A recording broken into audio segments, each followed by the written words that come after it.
15 থেকে 17টা মামলা। ও শিবিরের সেক্রেটারি ছিল হাতিবাদ কলেজ শাখার, যার জন্য সে ক্রস ফায়ারের আসামিও ছিল সে, এবং যার নেতৃত্বে এই যে মিছিলটা হয়েছিল আনিস এসআইকে যে পিটানো, ওই পিটানোর মামলায় নেতৃত্ব মিছিল দিয়েছিল হাবিবুর রহমান সাতা। অথচ হাবিবুর রহমান সাতার নামে একটা মামলা, আমার বেটার নামে কেন 17টা মামলা হইলো? মানে এটাই আমার বোঝার বিষয় যে হাবিবুর রহমান সাতা হলো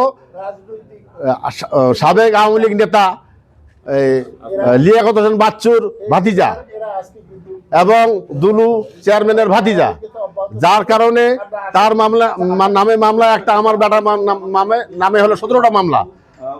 আর উনি একটা মামলার ভয়ে ফলে থাকে, আর ওনার বাড়িতে মাছ মাংস চাউল ডাল সবগুলা এই দুলু চাচা আর বাচ্চু মামা পাঠায়।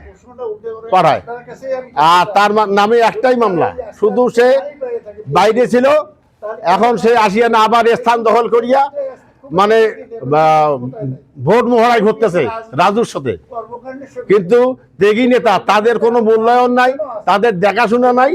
সবকিছু মিলিয়ে আমরা দেখলাম যে এরা মুখে ইসলাম বলে, কিন্তু আসলে তারা ইসলাম মানে না, কারো খবর রাখে না তারা।